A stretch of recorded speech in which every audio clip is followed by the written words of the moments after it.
Até aqui eu espero que ele continue a ser absolutamente discreto, que ele dê pouca entrevista, que ele evite falar em público, que ele, se possível, até evite os lugares muito, muito públicos, que é para ele não ser endeusado, não ser idolatrado, não ser incensado, não ser ovacionado, porque senão vão querer quebrar esse cara a qualquer custo.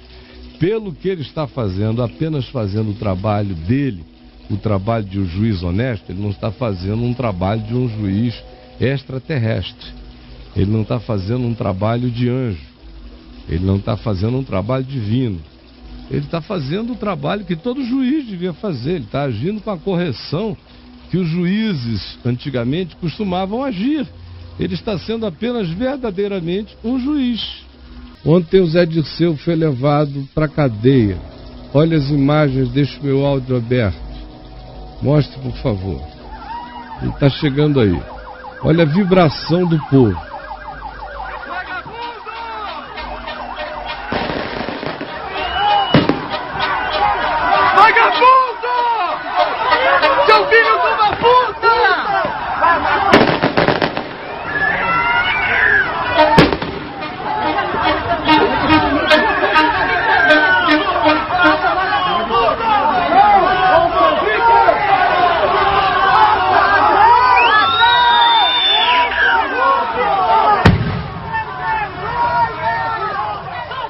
Agora imagine, nossa, fosse seu pai, seu tio querido, ou você. Você foi apanhado numa coisa ilícita no seu emprego. Aí você é exposto assim, no nível que seja. Então eu quero a justiça feita. O Brasil não pode mais ser o país da mais relapsa e maligna impunidade. Não pode mais, senão a gente vira a terra do Macunaíma para sempre.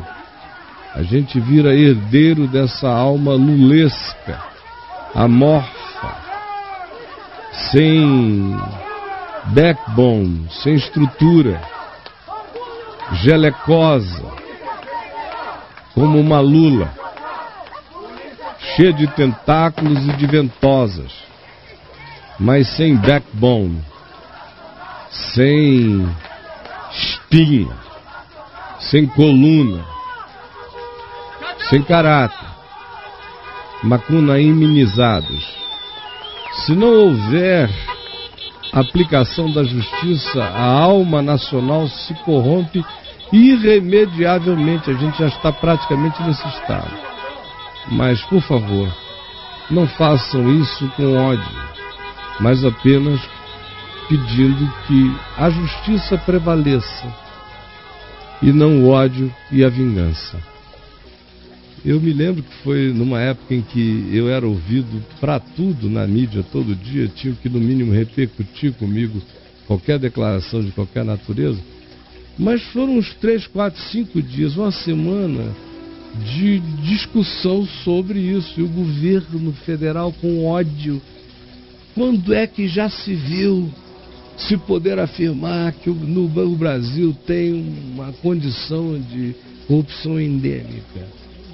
E toda vez que vinham me perguntar, eu diria, infelizmente, eu gostaria de todo o coração poder dizer outra coisa. Mas eu não posso, é endêmica mesmo. A começar de nós, das pequeninas coisas. Olhe para você mesmo e veja se não é endêmica. Acredita que no médio a longo prazo vai existir uma renovação absoluta nesse negócio? Não. Você não crê nisso? Não. Se não houver uma mudança radical nos valores que a gente celebra como país, do cidadão. Do cidadão. Do cidadão. Porque é o cidadão que elege esse pessoal. Eles são cidadãos. E não é sem saber, brother. É sabendo que são calhordas. Agora, nessa última eleição, todo mundo que votou na Dilma dizia, a gente sabe das roubalheiras todas que se está fazendo, mas uns votaram para manter o cargo de confiança, ou para manter o trabalho numa função estatal, ou porque foi ordem da empresa, porque a empresa tem um acordo com o governo, mas sem convicção. Ou seja, foram filhos da chantagem. Esses indivíduos foram eleitores de um chantageamento. Voto de conveniência. O Bolsa Família também. A propaganda é, se vocês não votarem, nós vamos acabar com o Bolsa Família. Então, a começar da gente. Enquanto nós formos quem nós somos, quem nos representará será apenas nós mesmos nos representando. Tá assim, né, Caio? Tá horrível. Imagina, a gente é salvo da Dilma, cai na mão do Temer. Drácula, do Conde Temer. Drácula, Conde Temer. A gente fica tremendo nas bases. Né? Aí as alternativas são Cunha e Renan Calheiros. Putz. Só bandido, meu Deus. Não tem escalação esse time, cara. Não tem jogador nenhum. É uma tragédia. É claro que essa operação Lava Jato, se ela for séria, como eu creio que ela é séria e está se mostrando muito séria, sim, ela vai atingir gente em vários ambientes. Ela vai dar uma pulverizada legal. E não é só no PMDB que já está atingido, no PP que já está atingido, mas em outros. Ela vai chegar ao PSDB também. Ela já chegou ao Solidariedade, ela tem chegado a alguns outros partidos. E o Delcídio do Amaral mencionou São Aécio Neves. São Aécio Neves. São Aécio. Sei. O cara botar fé no Aécio tem que ter feito alguma coisa de carreirinha. Tem, né? Sim, com certeza. Especialidade do cara. Tem que ter feito alguma coisa de carreirinha, ou tem que ter tomado um porre e negado-se a ir ao bafômetro. Isso. E pelo que pode se perceber, ele entrou de carreirinha. De modo que é uma questão de tempo, São Aécio Neves deve receber um jato da Lava Jato e muita gente vai aparecer. Porque antes do Lula fazer o que nunca antes foi feito na história desse país, no volume em que foi feito, já se fazia em muitos outros volumes há muito tempo. Esse país nunca não fez isso. Ô Caio, por que você bate tanto no Lula? Você é do PSDB? Ou o seu compromisso de fato é mesmo com a Marina Silva? Qual é a sua verdadeira posição? Afinal, você fala mal do Bolsonaro, do Cunha. Qual que é o seu partido, Caio? O que você está dissimulando? Eu não, eu só estou dizendo que onde tem gente com caráter, eu tenho simpatia, independentemente do partido. Onde tem gente com caráter e com inteligência, eu tenho mais simpatia ainda. Onde tem gente com caráter, inteligência e competência, eu tenho mais simpatia ainda. Onde tem gente com caráter, inteligência, competência e princípios éticos para além da legalidade, da moralidade, ou seja, gente de um outro estofo, eu simpatizo muito mais. Só que, infelizmente, essas pessoas não existem no Brasil. O que existe no Brasil é para apanhar. Então, olha, quando eu tinha 4 anos de idade, havia uns áudios gravados até alguns anos atrás, de quando eu tinha 4 anos de idade, discursando em reuniões da minha família. Olha. E o pessoal morria de rir, porque eu subia num tamborete e eu dizia assim: esses tal de Gilberto Mestrinho são ladrão. Os verminhos todos. Tudo errado. Esses tal de Plim Coelhos são ladrão. E eu saía descendo o pau nos políticos do Amazonas, porque eu só ouvia falar mal em casa. Meu avô tinha sido chefe de polícia há anos, vice-governador, governador em exercício, presidente da Assembleia Legislativa anos, e desistiu no tempo que a política era limpa. Ele desistiu porque só tinha velhaco, era o que ele dizia em casa. Isso há quantos anos? Eu estou com 61, ele desistiu mais ou menos uns 15 anos antes de eu nascer. Então você vê, já 70 e tantos anos atrás, quase 80, meu avô não quis fazer parte mais do ambiente porque só tinha canalha e velhaco. E num tempo em que tinha muita gente que hoje em dia iriam ser considerados cidadãos exemplares. Tempo que era mais limpão. Muito mais. Então, menino eu era assim, adolescente eram os militares. Meu pai foi atingido pelo golpe militar. Eu nunca tive nenhuma revolta com os militares, não. Eu só vi que eu não queria viver numa ditadura de qualquer natureza, nem militar, nem populista, nem de qualquer natureza. E eu me levantei contra aquilo antes de me converter, depois de convertido, anos. Quantas vezes eu vim aqui em Brasília no tempo do presidente Geisel, do presidente Figueiredo, pregar aqui. Golbery do Couto Silva era vivo, atos institucionais eram instituídos e eu descia o cacete. Houve algumas ocasiões em que eu preguei aqui dentro do Congresso que pastores que me acompanhavam disseram: você é louco.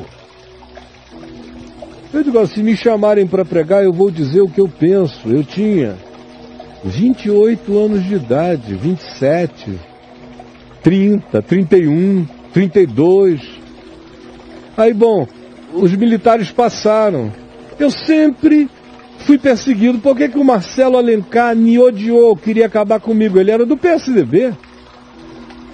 Eu já fui muito perseguido por governadores do PSDB, políticos do PSDB, porque estavam fazendo corrupção, como Marcelo Alencar no Rio de Janeiro, e levou trauletadas, e também ficou enciumado com as obras sociais que eu fazia na Fábrica de Esperança e imaginou que eu queria ser governador. E resolveu vir também para cima de mim, ele, o César Maia. O que eu tenho contra o César Maia? Ou em favor, ideologicamente? Eu nunca fui do partido dele, do PFL, nem do DEM, nem no tempo que ele era do PDT do Brizola, na década de 80. Ele começou com Brizola. O pau que dá no Chico dá no Francisco. Quantas vezes eu tive confrontações sérias com o César Maia na mídia no Rio de Janeiro na década de 90 inteira. O Brasil inteiro viu quem estava vivo na época. E assim por diante. O Garotinho, eu batizei o Garotinho. Quando eu comecei a ver o Garotinho só fazer idiotice, olha ali no meu site, vê quanto cacete eu dei no Garotinho.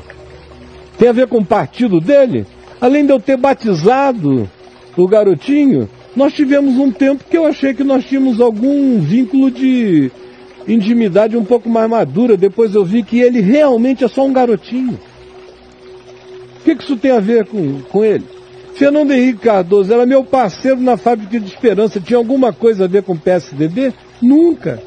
Ele é que pediu para ser a dona Ruth, porque a fábrica era algo em relação ao que todo mundo queria se associar. Era a coisa mais bonita socialmente falando que tinha no Brasil. Era vantagem dizer eu apoio. E eu não era sustentado por nenhum governo. Nunca fui. Sempre foi iniciativa privada e o voluntariado das pessoas. Sempre tive pânico de sustentos governamentais. Para não ficar na mão de ninguém, nem devendo nada a ninguém. E aí a gente podia prosseguir. O Lula. Eu nunca tive nada com o PT. Eu sempre deixei claro que eu não gostava da ideologia do PT. Que eu nunca seria petista. Eu tive um relacionamento com o Lula. Nunca viajou pelo PT. Sempre era casa a casa, escritório a escritório, almoço a almoço, um a um, mano a mano.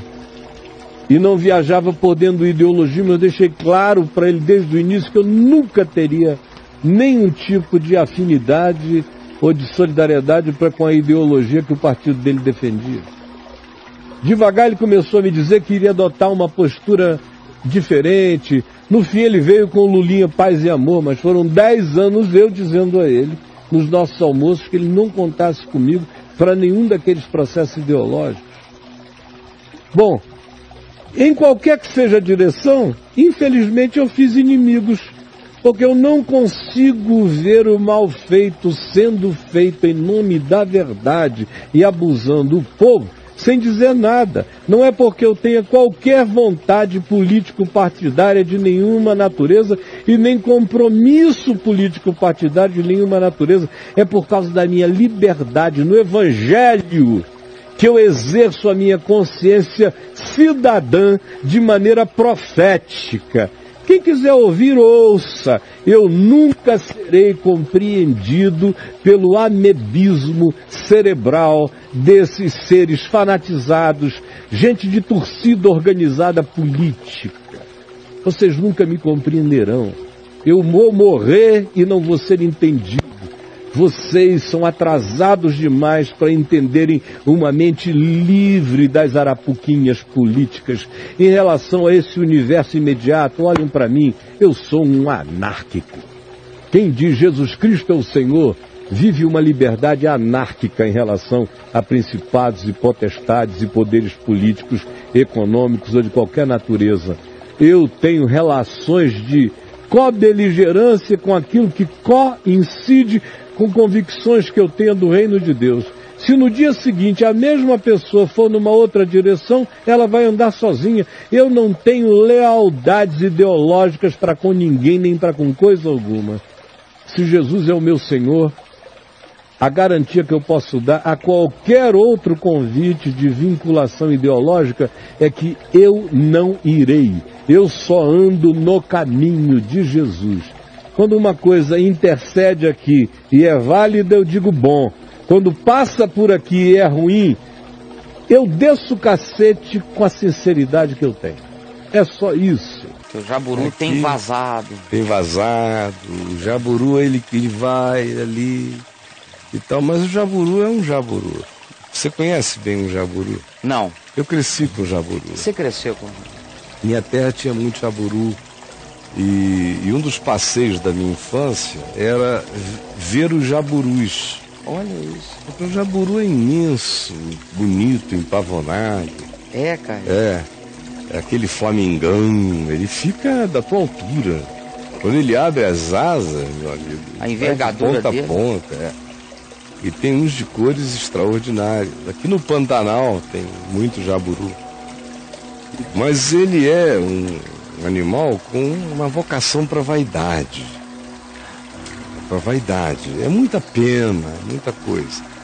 Então ele ficar de vice é difícil para o jaburu. É difícil. Ele não sabe ser vice. E ele não sabe nem esperar a hora em que, teoricamente, ele será chamado para aparecer. Para voo. Não. Ele vaza antes. Ele vaza antes, o jaburu. Ele pula da árvore antes. Ele pula da árvore. É patético o que o jaburu Temer fez. Porque eu vou te dizer, a gente está, eu pelo menos, sou um cara que não tenho perspectiva, né? Então, se sair o impeachment da Dilma, eu espero que logo, logo venha a anulação da chapa. Que tire o Temer dessa história. Encerrar geral. Espero que o Cunha seja logo enfiado em algum lugar que se condiga com o fato de ele ser uma cunha. Sim. Metam-no em algum lugar onde nós fiquemos livres desta cunha que carrega tal alcunha. O Renan, que se façam calheiros dele e que fiquemos livres dessa calha. Sim, cara. E que nos desencalhemos de Renan, porque não há alternativa. Começa a haver alternativa depois que a gente der um mínimo de zerada, porque nada do que está aí presta. Na realidade é isto. Eu não sou do tipo que advogo o bandido melhor. Eu acho que se você está vivendo num regime da lei, da Constituição, a gente não tem que ter nada menor do que a utopia da Constituição como referência para nós. Uma cidadania como a nossa. Não dá para ir nivelando por baixo. Não dá para dizer, eu prefiro o terceiro comando ao comando vermelho, ou eu prefiro os amigos dos amigos ao terceiro. Enfim, não dá. O que dá é pra gente querer resolver essa história porque tudo ali não presta. Bom, que ele é um ente com cara gótica é inegável. Parece um conde da Transilvânia. É um cara muito mais educado nos termos jurídicos, constitucionais, políticos. É um sujeito de linha moderada, ou seja, ele é o perfeito representante da caminhada singela sobre o muro. E foi eleito junto com a Dilma. Você vê de onde é que a gente está vindo, de onde é que ele vem. Ele começou com Fleury em São Paulo, lá atrás, antes do Fleury. Eu me lembro dele com Montoro, no início da década de 80. Depois com Fleury, depois toda essa caminhada aí. Acompanhei, ele não nasceu ontem para mim. E nunca tive nenhuma admiração por ele, porque eu não admiro realmente pessoas que na hora do vamos ver não deixam logo claro aonde estão e que só se posicionam depois de tudo. Então o Temer para mim é um band-aid, é um tampão, é só isso. Agora, vocês ficam querendo de mim o quê? Só se me conheceu hoje. Quem me conhece publicamente, eu sou uma pessoa pública há 43 anos. Quem me conhece há 43 anos não leva susto comigo. Em relação a esses projetos todos, saibam, amigos, eu sou um anarquista. E não consigo ver um compromisso profundo com o Evangelho e com o Reino de Deus ser uma espécie de anarquismo latente, pronto para disparar em qualquer direção sempre que a ocasião aconteça. Mas vocês não estão nem entendendo o que eu estou falando. Tchau. Na realidade, a Dilma vai por ser a Dilma, infelizmente, por ter governado como governou, por não saber governar, por não saber se relacionar.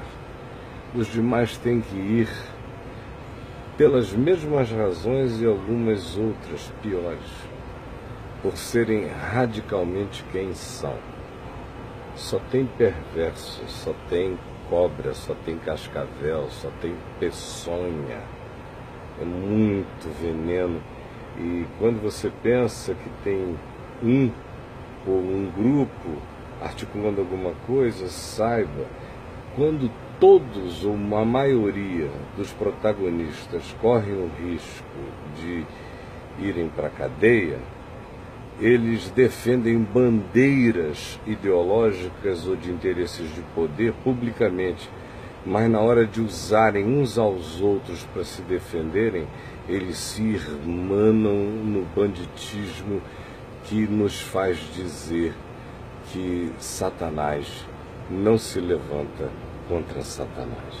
E é claro que nessa hora a gente fica muito chateado porque aparecem lá os bolsonazes querendo faturar em cima do movimento, mas o movimento é muito, não tem nada a ver com o Bolsonaro. Ele é só muito além disso aí. Ele é um caronista. Claro. É um grande caronista. Ele e a turma dele. Mas é um movimento de gente, a maioria das quais não tem nada a ver com essa direita trampiniquim bolsonasiana. Eu quero convidar você a não dar trégua. Não dê trégua à quadrilha do Renan. Não dê trégua à quadrilha do Conde Temer. Não dê trégua aos vampiros. O Renan é um dos últimos vampiros a ser retirado. Tem milhares de menores. Mas como morcegão mor atual da política brasileira, agora é hora de sair esse estorvo à alma nacional. Fica atento, de olho. Vamos esperar para que ele não seja o Toffoli do Temer. Isso, o Toffoli do Temer. Porque o Toffoli era do Lula. O Toffoli... Até hoje ainda continua Toffoli-mente do Lula. Agora, vamos esperar que o Alexandre não seja o Toffoli do Temer. Tomara que ele não obrigue a gente a processar ele por danos morais. Por danos morais. Porque se o Brasil for ruim do jeito que a gente está imaginando, o Aécio acabou. Agora, se ele for pior, o Aécio ainda pode voltar. o que seria horrendo. Não é por nada, não é porque o Aécio seja pior do que ninguém, é porque isso vai piorando a alma nacional cada vez mais, quando você vai consentindo com essas coisas. Vai canalizando. Você canaliza a coletividade social e política do país. Nós já estamos virando praticamente um país acanalhado, porque os que vão para a rua protestar contra Temer, por exemplo, são aqueles que vão à rua defender Lula, por exemplo. Defender a propina do outro. Tá tudo acanalhado, são bandeiras acanalhadas para todos os lados. São polarizações acanalhadas e cada vez fica mais acanalhado. E se você faz um comentário propondo obediência a um princípio, você apanha dos dois lados. Porque você não está tomando um dos lados acanalhados. E você é acusado de buscar uma isenção inexistente, só porque você tenta viver ou crer no ambiente, para o ambiente político, nas mesmas coisas que você crê e pelas quais você conduz a sua existência. E Temer, Aécio, chegou o dia, né? Eu me lembro, por exemplo, quando estava aquela coisa cercando o PT para todo lado, tinha um monte de amigos petistas me escreviam, dizendo, mas por que é só o PT? Parece até que você tem culpa, você não fez nada, não roubou, não foi lá, não fez coisa alguma, não escolheu o lado que ia ser mais canalha, não fez coisa alguma, e só porque você não é aquilo, ficam te cobrando por que não está acontecendo o mesmo onde você sabe que também está cheio de canalice. Por que o pau não está batendo em Francisco? Em Francisco, né? É só no Chico. É só no Chico. Eu dizia, cara, vai bater em todo mundo. Vai bater em Francisco. Tenham paciência. Aqui a gente tem gravações, dezenas delas. Vai. O Marcelo tem. A gente dizendo, vai bater de ponta a ponta, ninguém vai escapar. Agora, não é um golpe. Não é um golpe. Se não é um golpe, se é dentro do devido processo legal, tem que seguir o rito. Tem que esperar o curso histórico das coisas. O curso histórico das coisas vai forçando novas realidades a aparecerem. O Lúcio Funaro começou a falar coisas que podem ter muitas implicações para cima do Temer. E colegas em volta, como nós vimos, né? Moreira Franco, Eliseu, Padilha, Gidel. O Temer está naquela situação que parece que tem um muro escrito assim, um muro no qual está escrito Temer, Gidel e Padilha. Lá no Palácio de Temer-Sazar. Temer, Gisel e Padilha. Gidel e Padilha. Gidel e Padilha. E ele rezando para passar o dó. Mene, Tekel e Pazim. Exatamente. Virou Temer, Gidel e Padilha. E ele rezando para um Dória pintar de cinza, né? Mas não vai rolar. Parecer qualquer distração. Ou se ele tivesse bomba como o Trump, ele já tinha jogado uma em algum lugar para ver se todo mundo olhava para lá por uns 2 meses. Mas não vai ter jeito. Vai acontecer. Mais cedo ou mais tarde? Ah, não. Virou um detalhe bobo.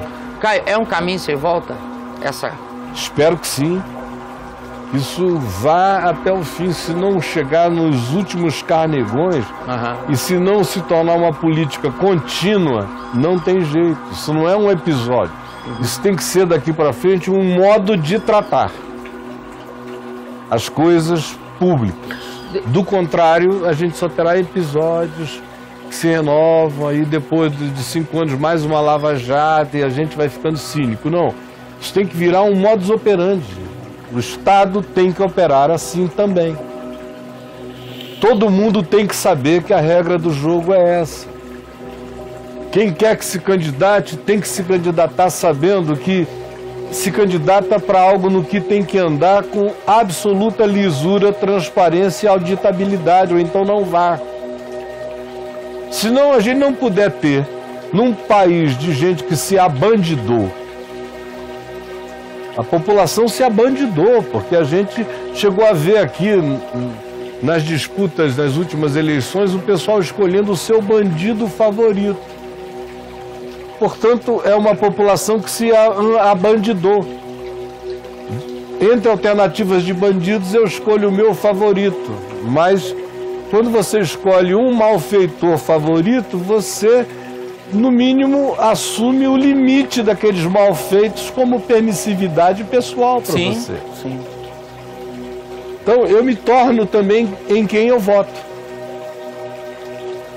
A gente nunca foge das nossas participações e dos nossos vínculos. Não importa o quão distante a gente pensa que esteja, a gente acaba sendo afetado.